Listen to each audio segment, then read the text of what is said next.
네, 안녕하십니까.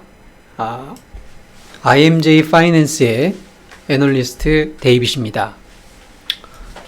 오늘은 조금 독특한 주제를 가지고 여러분들을 찾아뵙게 됐는데요. 제목이 좀 자극적일지는 모르겠어요. 정부요, 돈을 미친듯이 풀어주시오.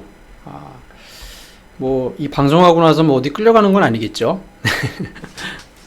오늘은 조금 우리나라 이 거시경제 환경을 둘러싼 문제들을 한번 짚어보고, 이 대한민국의 패배주의를 어떻게 우리가 좀 극복할 수 있을 것인가, 그런 부분을 한번 같이 얘기를 해보려고 합니다.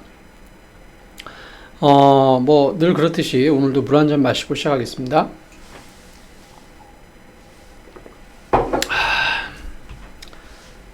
네, 출발하겠습니다.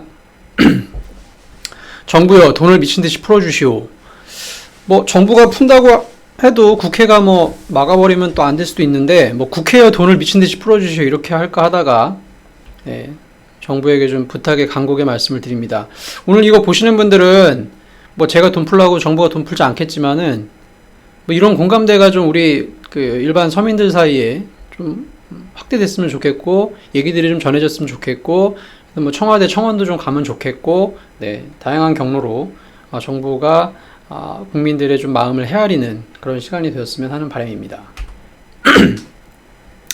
자, 어제 있었던 일인데, 어제 국회 대정부 질문이 있었습니다. 이제 조국이 국회의사당에 방문을 했는데, 어제 얘기 나온 것 중에서 압수수색 당할 때 검찰 팀장하고 조국 법무부 장관하고 전화통화가 있었던 모양이에요.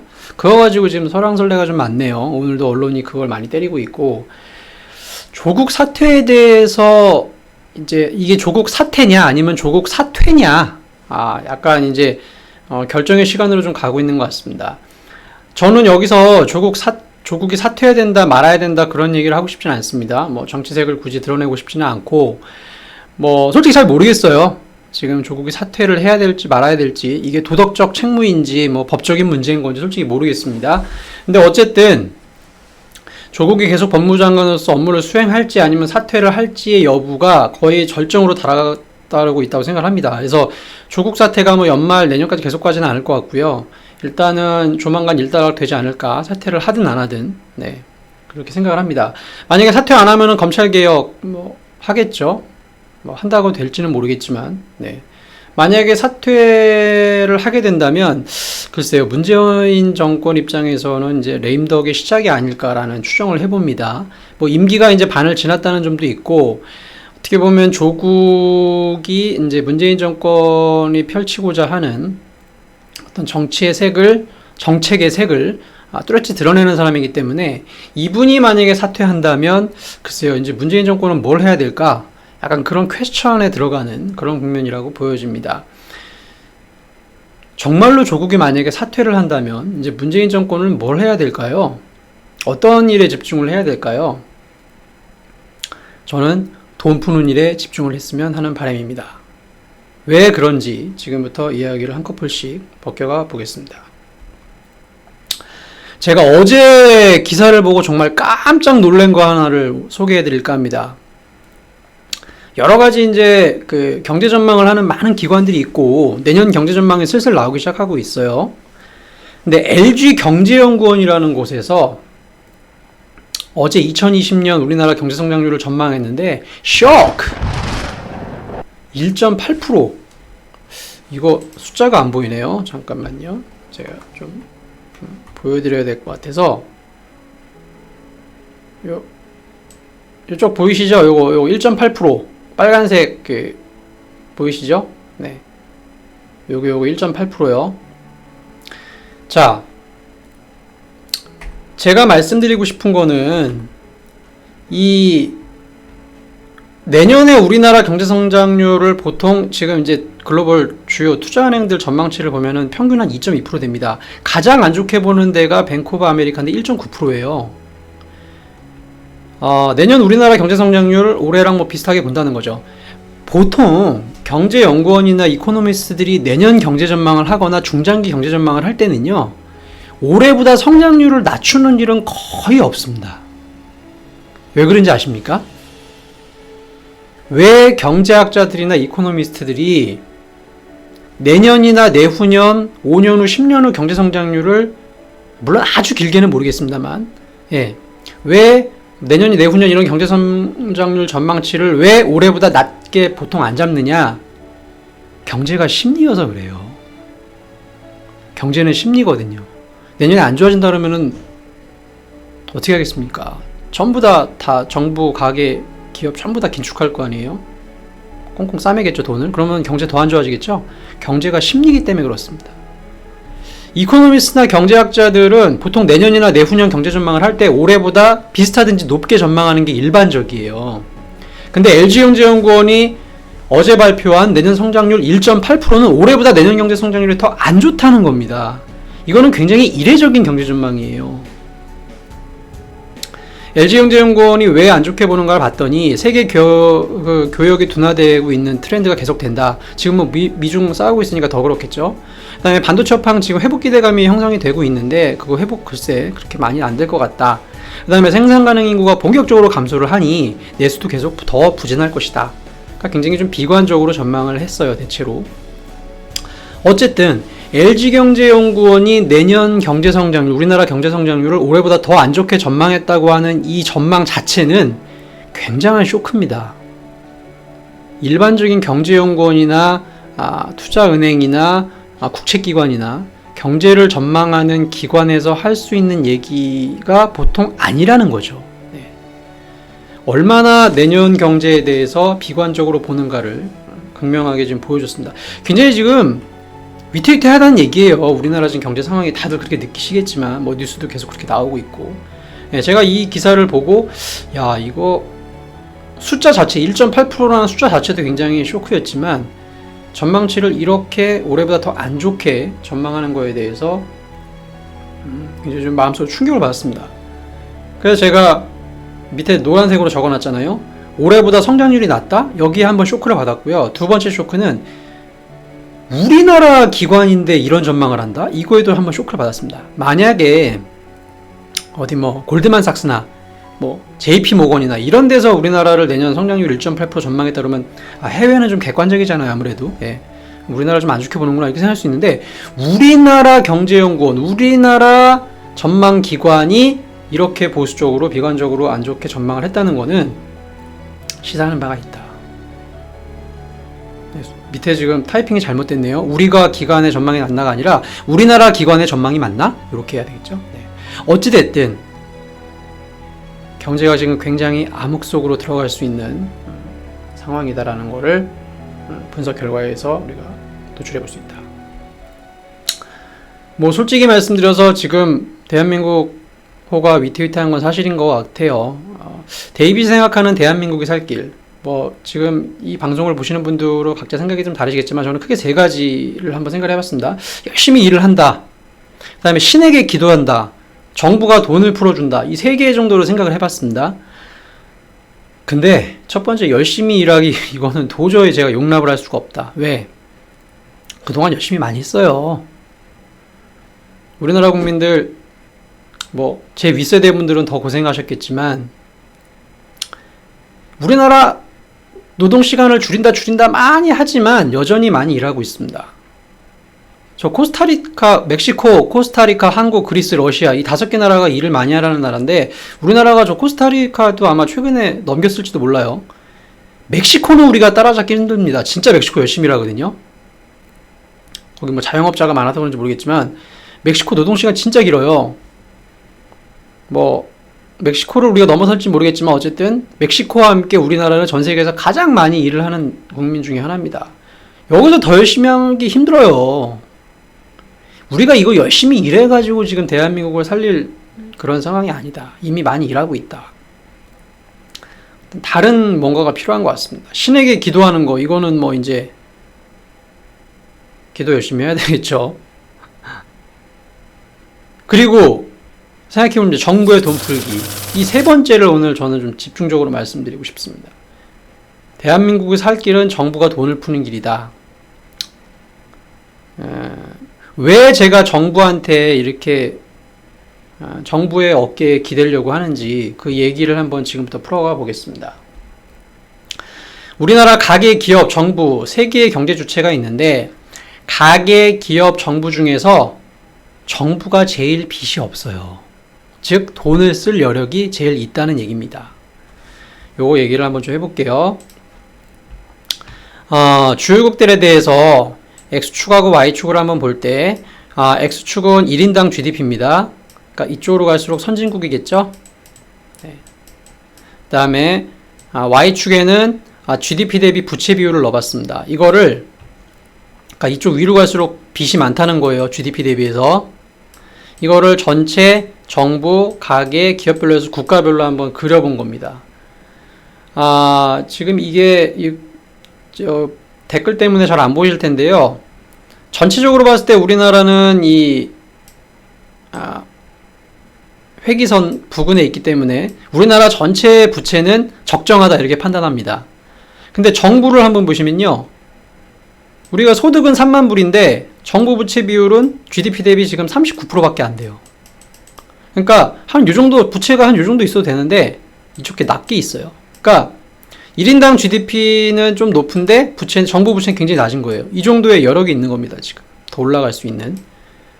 그러니까 우리는 먹고 살만은 한데 정부 부채가 굉장히 낮은, 즉 정부가 빚을 굉장히 덜 지고 있는 그런 상황이다 이렇게 보고 있고요. 가계는 굉장히 높네요. 우리나라 가계 부채 비율 굉장히 높은 거 아시죠?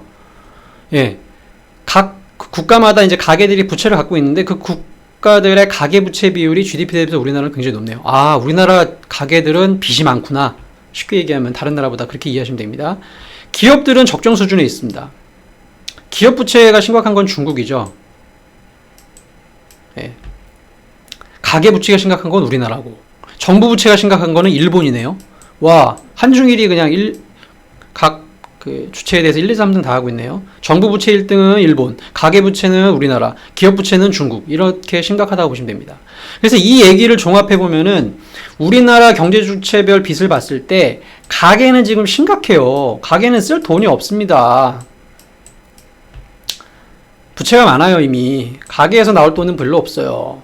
가계가 소비를 지금 더더욱 못하고 있는 이유 중에 하나는 뭐 고령화도 물론 있어요. 고령화되다 보니까 이제 쓸 일이 없죠. 제품을 살 일이 없죠. 그 다음에 부채는 많죠. 그러니까 가계가 돈 쓰기가 쉽지가 않은 상황이에요. 기업은 보통이다. 정부는 굉장히 양호하다. 즉 돈을 써야지 뭔가 경제가 돌아갈 거 아닙니까? 예, 돈을 쓸 수 있는 여력이 지금 가계, 기업, 정부 중에서 우리나라는 정부가 가장 많다는 겁니다. 그래서 정부가 좀 돈을 풀어줄 명분이 굉장히 높다. 가계나 기업보다. 그렇게 생각을 합니다. 전문가들이 계속되는 권고가 있습니다. 2달 전에 기사긴 합니다만 문재인 대통령이 이제 이런 얘기를 했어요. IMF나 OECD 등 국제기구는 한국 재정 건전성이 이렇게 좋은데 왜 재정을 더 투입하지 않느냐며 문제 제기를 한다 하면서 추경의 처리를 압박했다, 이런 기사가 나옵니다. 진짜 많아요. IMF나 OECD나 해외에서 우리나라를 보는 경제 상황이나 부채 상황을 보면은, 야, 니네 경제 안 좋은데 왜 이렇게 정부가 돈을 안 푸니? 이런 보고서 굉장히 많거든요. 화면 왼쪽에 좀 잘리고 있습니까? 네. 자, 한번 좀 정리를 하겠습니다. 잠시만요.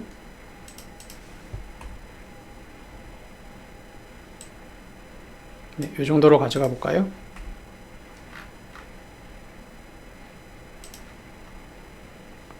이제 좀 됐나요? 네. 제가 좀 흥분했습니다. 잠깐 답답해가지고 죄송합니다. 그러니까 해외 유수한 기관들이 우리나라의 정부가 돈을 안 푸는 거에 대해서 굉장히, 그러니까 쉽게 말하면 재정 확대 정책을 펼쳐라, 이런 얘기합니다. 맞는 얘기고요. 두 번째는 이제 금융업계에 좀 유명한 이코노미스트 분이 한 분이 계신데, 그분이 시장을 보는 눈이라는 그 블로그를 운영을 하십니다. 제가 굉장히 존경하고 정말, 네, 늘 이분의 그 많은 보고서들과 분석 내용을 늘 참조하고 공부하고 있는 사람입니다. 이분이 최근에 올려놓은 것 중에서 IMF 전 그 수석 이코노미스트였던 그 불량사라는 사람의 논문을 인용을 하면서 하신 말씀이 지금 금리보다 성장률이 더 높다. 그러니까 성장률보다 금리가 낮으니까 돈을 좀 풀어도 된다. 이런 얘기를 하는 뉘앙스의 그 글을 한번 봤습니다. 맞는 얘기인 것 같아요. 지금 금리가 엄청 높으면 막 빚을 함부로 져서는 안 되지 않습니까? 근데 금리가 성장률보다 낮아요. 굉장히 저금리 상황이라는 거죠. 이럴 때는 돈을 좀 풀어도 된다 이거죠. 빚을 좀 져도 된다 이거죠. 그런 얘기들이 계속 전문가들 사이에서 계속 되고 있다는 겁니다. 정부가 돈을 풀어야 되는 명분은 해외에서 들리는 소리, 논문에서 들리는 소리, 우리나라 내부에서 들리는 소리, 여기저기서 지금 들리고 있다는 얘기죠. 이런 기대에 힘입어서 문재인 정부가 드디어 2020년에 슈퍼 예산을 가져갑니다. 슈퍼 예산? 뭐 맞는 얘기인지 모르겠지만 그 뒤에 숨겨진 함의를 잠깐 말씀드릴게요. 정부가 이제 인식을 했어요. 지금 경제가 너무 안 좋다. 또 일본이 수출 규제하면서 우리나라 경제가 더 불확실성이 높아졌잖아요. 그러니까 정부가 지금 화들짝 놀라가지고 내년 예산안이 나왔는데 514조. 많이 나왔죠? 작년보다 무려 9.4% 폭증. 이거는 매해 예산안이 조금씩 늘어나는 건 맞는데 다른 해보다도 굉장히 내년에 많이 예산을 집행을 하는 게 지금 맞아요. 9.4%면 엄청 많이 지금 올해보다 내년에 예산안을 증가시킨 건 맞거든요. 조선일보가 뭐 3년 새 예산 100조 원 증액 포퓰리즘 나라 살림 거덜날 것 막 이런 보도 나오잖아요.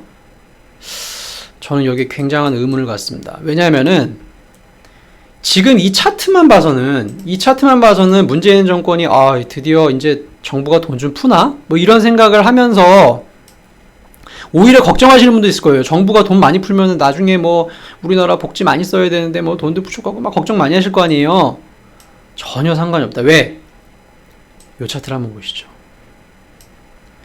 정부가 한 해의 총 수입과 총 지출을 이제 결산해서 다음에 발표를 하는데 문재인 정권 되고 나서 2016년, 17년, 18년 계속 수입이 지출보다 더 많아요. 즉 정부는 그동안 긴축 정책을 펴온 거예요. 지출보다는 수입을 더 많이 거둔 겁니다. 긴축 정책을 해온 거예요. 우리한테 돈 많이 더 거둔 거예요. 작년만 해도 30조 원 더 걷었을 겁니다, 아마. 이 지금 3년 내리 이래요. 3년 내내 긴축이었다는 거예요, 우리나라 정부는. 확대가 아니라. 돈을 지출하는 것보다 정부가 돈을 걷어들이는 게 더 많았다는 거죠. 내년에 이거 지금 몇 조 원 증가합니까? 44조 원 증가합니까? 3년 동안 걷어들인 거에 비하면 44조 원은 아무것도 아니에요. 더 증가시켜야 됩니다. 4년 동안 긴축을 했기 때문에. 내년에 확장 더 해야 돼요, 제가 보기에는. 내년 문제 하나만 가지고 볼 게 아니라는 거죠. 정부가 3년 내리 긴축을 해왔기 때문에 내년에 조금 늘리는 거 아무 문제 없다는 겁니다. 슈퍼 예산 제가 보기에는 아니에요. 더 늘려야 됩니다. 또 흥분했네. 죄송합니다. 좀 물 한 잔 먹고 가겠습니다.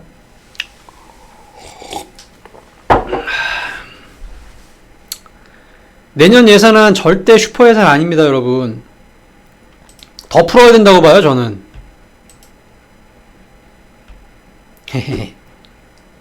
미안합니다. 흥분을 좀 가라앉히고. 풀어서 뭐하냐. 그런 비관론이 많습니다. 가게한테는 세금 감면해주고요. 출산율 높일 수 있는 정책 좀 펼쳤으면 좋겠습니다. 기업한테는 고용 많이 하는 기업들 좀 지원도 넓혀주시고 4차 산업도 좀 지원해주시고. 왜 제가 이런 얘기를 하느냐. 비관론자들은 이런 얘기를 해요. 우리나라 지금 합계 출산율이 지금 1.25잖아요. 댓글 때문에 잘 안 보이실 텐데 1.25 아니고요. 0.98입니다. 이제 한 명도 안 나요, 우리나라. 여러분. 나중에 어떻게 될지 진짜 모르겠어요. 우리나라가 진짜 이렇게 애를 안 낳아서 나중에 진짜 저희 다음 세대는 정말 큰일 날 것 같습니다. 그리고 비관론자들이 그래요. 야, 그동안 10년 동안 100조 원 쏟아부었는데도 애 안 낳는데 뭐 할 말 있냐? 이런 얘기 하시는 분들도 있는데 그래도 해야죠. 방향을 바꿔서라도. 어떻게든 인구는 살려내야 돼요, 지금.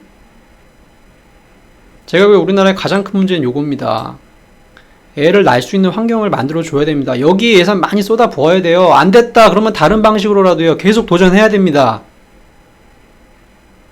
지금 전 세계가 돈이 어디로 가고 있는지 아세요, 다? 인구가 많은 나라로 다 돈이 몰려가고 있어요. 왜? 그 사람들이 결국 나중에 소비할 거 아닙니까? 젊은 사람들이 많은, 인구가 많은 나라들로 전 세계 돈이 다 지금 들어가고 있다니까요. 왜 요즘에 동남아가 뜨고 인도가 뜨고 미국이 뜨는지 아십니까? 거기에 젊은 인구가 많아서 그래요. 그 사람들이 나중에 향후에 다 잠재적인 소비 인구 아닙니까? 누가 우리나라로 들어오겠어요? 가계부채 많아서 소비도 못하고 고령화되고 있는 우리나라에 누가 내수를 보고 돈을 집어넣겠냐고요.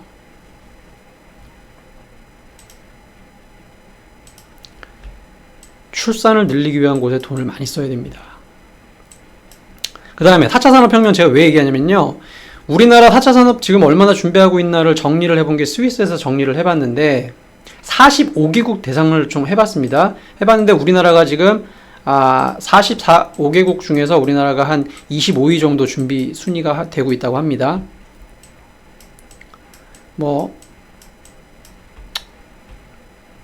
대체적으로 너무 좀 심각합니다. 심각하고 뭔가 하여튼간 준비가 지금 안 되고 있다고 정부도 인정을 하고 있어요. 기업을 지원해 줄 수 있는 방안, 솔직히 제가 경제학자는 아니기 때문에 잘 모르겠지만 어쨌든 지금 일본한테 뺨 맞고 중국한테 사드로 맞고 그쵸? 피곤한 상태인데 기업들에게 좀 활력을 주셨으면 하는 바람입니다. 자, 정부가 공격적으로 돈을 풀어야 되는 이유에 대해서 설명을 드리면 경제 상황이 심각한 것도 맞고요. 지출 여력이 아까 많다고 말씀드렸잖아요. 가계나 기업보다. 그 다음에 솔직히 내년 4월에 선거도 있죠. 정부가 선심성으로라도 막 정책을 내놓을 가능성이 있습니다. 그 다음에 가장 중요한 건 경제 심리를 살려야 됩니다. 제가 맨 처음에 경제는 심리다라고 말씀드렸죠. 왜 이코노미스트들이, 경제학자들이 내년 경제 전망치를 올해보다 더 높게 항상 전망을 하느냐. 경제 심리를 좋게 유지하기 위해서입니다. 경제 심리를 제발 살려줘야 돼. 우리나라의 패배주의를 벗어나야 된다는 거죠. 정부가 그 역할을 해줘야 된다는 겁니다. 실질적으로 돈 풀어서 경제가 살아나지 않는다 하더라도 정부가 이렇게 노력하고 있다는 걸, 공격적으로 돈을 풀고 있다는 걸 보여줘야지만 경제 심리가 살아난다는 거죠. 기업들은 투자하고 가게들은 소비하고 이렇게 한다는 겁니다. 경제는 심리다. 제가 이런 말씀을 서두에 한번 드렸고, 아베노믹스, 동일본 대지진 2011년에 나고 나서 아베노믹스 하면서 일본 경제가 극적으로 한번 살아났죠. 다시 좀 죽었지만. 그 다음에 2012년에 22 드라기 총재 뭐라고 했습니까? 뭐든지 하겠다. 이게 유럽 재정위기 살린 거예요. 이 한마디가, 여러분. 진짜로. 유럽 재정위기가 왜 살아났느냐? 이 말 한마디에 살아난 거예요. 뭐든지 하겠다. 이거 해놓고 뒤에 이제 정책이 쭈루룩 나왔죠. 미국도 제로금리 했고요. 내년 4월까지 선거 전이잖아요. 한번 기대를 해보겠습니다. 내년에 예산안도 많이 증가시켰고 정부가 뭔가 할 수 있는 여력도 많잖아요. 돈도 많고 돈을 좀 많이 풀어줬으면 하는 바람입니다. 마지막으로 로또 얘기 배우자. 제가 이런 글귀를 하나 넣었는데 왜 그러냐면요. 솔직히 여러분 로또를 왜 하십니까? 로또 저는 솔직히 한 번도 안 해봤거든요. 전 통계학과 출신입니다. 로또가 1등이 될 확률은 814만 분의 1이에요. 전 로또를 솔직히 왜 하는지 모르겠어요. 근데 로또를 하는 사람들의 심리는 알겠더라고요. 뭐냐면요. 실제로 1등이 안 돼도 좋다. 자기는 일주일 동안 로또 사놓고 기다리는 그 맛 있잖아요. 맛. 내가 혹시 이 기대 심리, 로또를 사서 일주일을 내가 어떻게 될까 하고 그 설레임으로 기다리는 그 심리 때문에 로또를 산다 그러더라고요. 저는 그게 바로 경제학적 심리라고 생각을 해요. 서프라이즈 효과. 과거에 일본 아베노믹스, 22 드라기 총재의 뭐든지 하겠다, FRB의 제로금리 이런 내가 니네들을 위해서 한번 진짜 제대로 한번 해볼게. 정부가 이런 한번 스탠스를 한번 확 보여줬다는 거예요. 근데 우리나라는 그런 게 또 흥분을 하면 안 되죠. 제가 로또에 대해서 간단한 일화를 소개시켜드리고 마치겠습니다. 이 기대 심리가 얼마나 진짜 제가 한 번은 그냥 사적인 얘기인데요. 이 이야기하고 마칠게요. 제가 하루는 한 2, 3년 전의 일입니다. 이제 집에서 저녁에 좀 화장실에서 이제 좀 앉아가지고 좀 큰일을 보고 있었습니다. 근데 갑자기 와이프가 여보! 하면서 소리를 치는 거예요. 지금 난 중요한 일 하고 있는데. 그래서 제가 나갈 수도 없고 무슨 일인지도 모르고 막 그냥 그러고 앉아 있었는데 갑자기 화장실 문 앞에 오더니 여보, 내가 사실은 지난주에 로또를 샀는데 로또가 지금 4개 발표했는데 4개가 지금 다 맞았어! 너니? 소리를 지르는 거예요. 이제 2개만 더 맞으면 돼, 여보. 빨리 나와! 막 해가지고 제가 불이 나게 이제 일을 정리하고 테레비 앞에 앉았습니다. 두 개 더 맞으면 우리는 이제 인생 역전하는 거니까요. 앞자리 4개가 다 맞았다는 거예요. 와, 그때 그때 결국 나중에 이제 2개는 안 맞았죠. 네, 그래서 4개 맞고 끝났는데, 그때 한 5, 6만 원 나왔나? 4개 맞으니까. 로또 얘기가 나와서 이제 이런 제 사견이 좀 올라왔는데, 그 설레임의 효과, 로또를 했을 때 일주일 동안 그 기다리는 어떤 설레임의 효과? 그런 걸 우리 정부를 통해서 우리 국민들이 한번 느껴봤으면 합니다. 다른 나라들, 이런 선진국들이 이런 거 했었을 때처럼 우리나라도 뭔가 지금 짙은 패배주의, 가게는 가게대로, 기업은 기업대로, 정관은 또 정관대로 깊은 패배주의에 빠져있는 이 한국 경제를 한번 심리를 한번 확 바꿔볼 수 있는 그런 어떤 효과를 한번 정부가 한번 주셨으면 하는 바람입니다. 오늘 그런 바람에서 제가 얘기를 했고요. 뭐 또 정리를 한번 해드리려고 했지만 제게 이제 또 할당된 시간이 여기까지이기 때문에 오늘 저는 여기까지만 말씀드리겠습니다. 내년 4월까지 한번 지켜보겠습니다. 정부가 분명히 선심성으로든 뭐 정책상으로든 어떤 경제를 살리기 위한 정책들을 계속 내놓을 것 같습니다. 분위기는 한번 기대를 해보겠습니다. 시장이 예상하는, 또 국민들이 예상하는 어떤 수준 이상으로 좀 서프라이즈하게 정부가 지금 짙은 대한민국의 패배주의를 좀 한꺼풀 벗겨내고 다시 도약할 수 있는 희망과 용기를 주셨으면 하는 바람입니다. 저는 오늘 여기까지 말씀을 드리겠고요. 제 뒤로 저보다 더 뛰어나신 박터남 전문가님께서 또 말씀을 이어가도록 하시겠습니다. 감사합니다.